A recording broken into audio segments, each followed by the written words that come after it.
Good afternoon. It's Friday and St. Patty's Day. No, I'm not wearing green because if I did with the green screen, I would disappear and probably freak everybody out. So we won't be doing that today for you. But happy St. Patty's Day. The festivities are going on. Facebook, LinkedIn, other places are filling up with fun, crazy posts. It's going to be a fun weekend, I'm sure, for everyone. Be safe, have a good time, and I'll be joining you soon.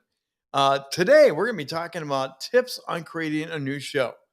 I'm working on a couple new projects right now, and I spent most of the morning in that deep dive in that brainwave. And I thought, let's share some of the conversation because you may have new ideas, but you're not sure how to do it.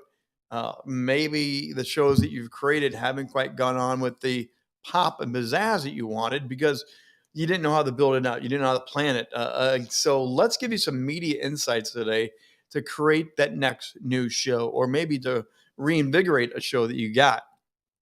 I do know several people that have stopped intentionally because they said, I need to do something different with this before it gets any worse. Nothing wrong with that. Pausing is a great thing. And again, it's all about media all the time. So you want to fully invest yourself the best way you can. Again, the reason I do these conversations every day is to leverage my years of media experience to help you shine on camera, shine on stage, to help you and your brand authority elevate brighter and brighter so that you are seen as a go-to expert. And the fact that we get to create our own shows now, not just audio podcasts, we get to create our own streaming TV shows is absolutely incredible and powerful when it's done right. So, a couple things you want to think about on the pre-launch of this. Now we're into creating it. You're into show running it, and you got to think about this. Um, a couple questions to ask: how long is your show going to be? Is your show going to be a 15, a 30-minute, an hour-long show? Is it going to be a monologue show? Is it going to be an interview show?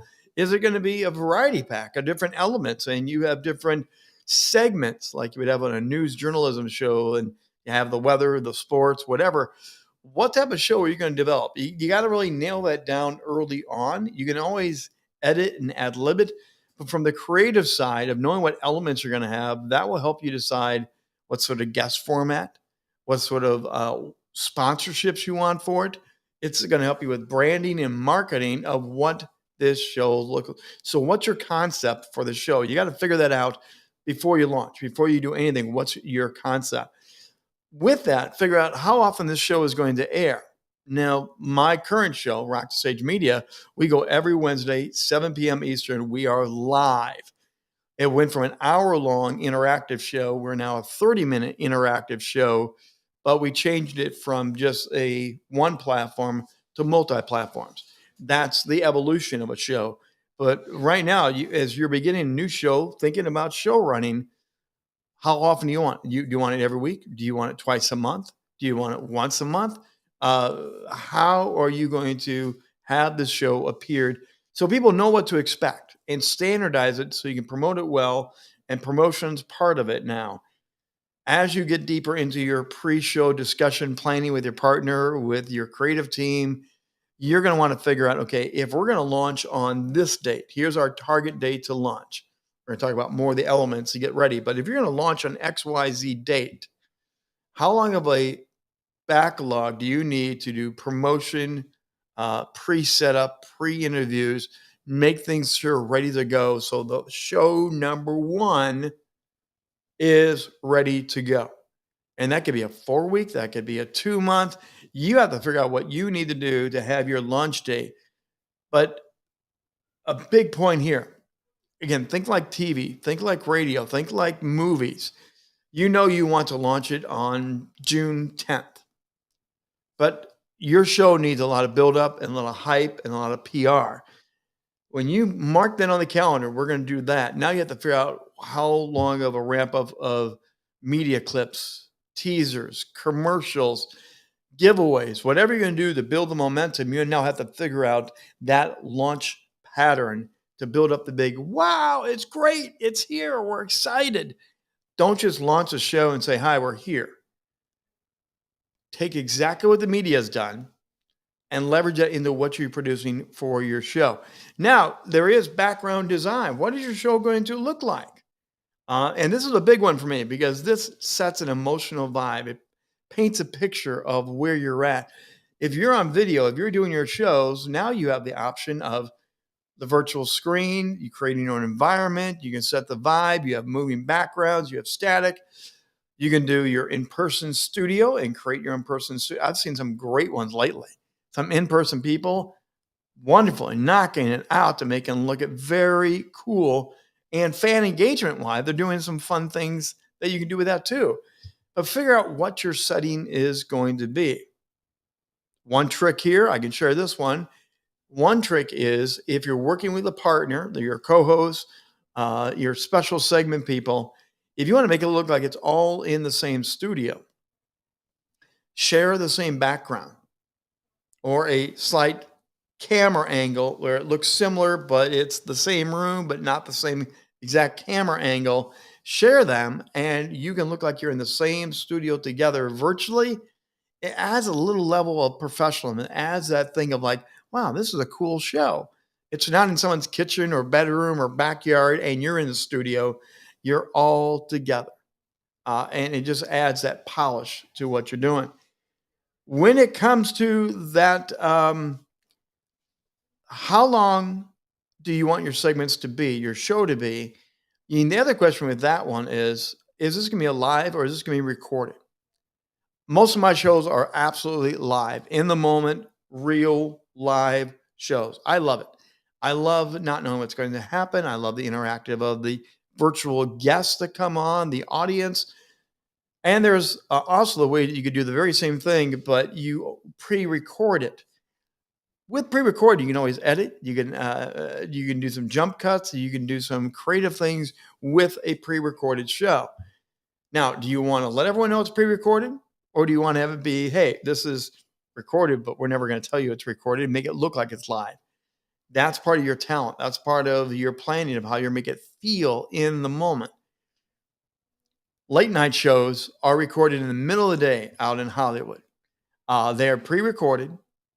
Jimmy Fallon's show, all these other shows are pre-recorded daytime, but they do try to make it sound like very often it's the nighttime because they want to fit that. They reference in their opening monologue sporting events, games, activities that are going on at night to make it the illusion that they're in the right day. Game shows are videotaped all at one time. They have one day and they could film 5 different 30-minute game shows. The contestants bring different clothes and they change clothes and it's a different day. But they have to announce on camera, welcome back. And they have a different day. If it's the middle of the summer and they're recording for their winter episode, they'll put a Christmas tree up and they'll put some decorations up. You can pre-record, but you also want to have it fit the time of the recording. So that takes a little bit more planning as well. So think about that to make it more real and more authentic as you build out your show calendar. And that's probably the other thing I want to leave you with. Build a show calendar out. The current project that I'm working on right now, we are sharing through Google Docs dates of the shows, the guests of the shows, the segments of the show, and we are doing a whole planning behind the scenes before we even press a microphone, a camera, or anything. That pre-planning, that show run document is so important to producing a great new show.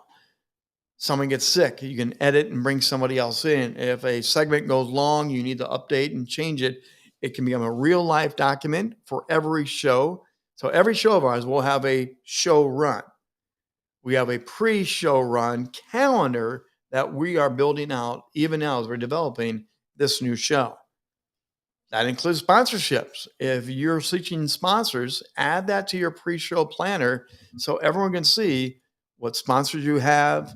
Do you have them signed and sealed? Are you working the deal more? These pre-planning techniques will make your on-camera show much more successful. And one final tip, if you are partnering with somebody, don't find somebody identical to you. You may want to have your best friend. You may want to have your wife, your girlfriend, you want someone from school, but you are too much alike sometimes.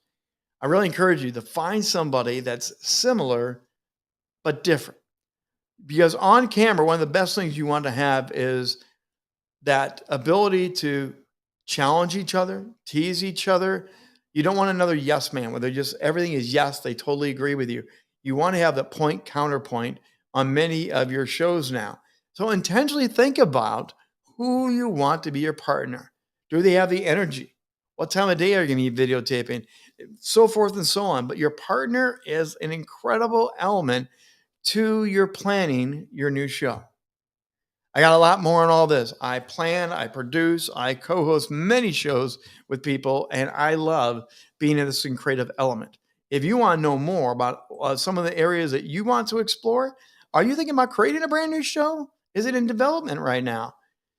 Reach out, Rich at richbontrager.net to have a free consultation, give you some advice in this. Or if you want professional coaching on this, I can happily coach you up and help you how to sharpen these skills, sharpen your brand so you are more media savvy and you have a great streaming TV show, podcast, both, a live event, whatever it is you got going on. The planning and the preset is so important. Reach out to me, Rich at richbontrager.net, or learn more about everything we do at Rock the Stage Media, from the emceeing to the keynote speeches to producing events, book launches, and more at rockthestagemedia.com. Hey, that's going to do it for today. It's a Trigger Rich Bontrager. Happy St. Patty Day. Be safe. Have a great time. And we'll see you back here Monday, 2 p.m. Eastern Time for more 2 p.m. with the Trigger.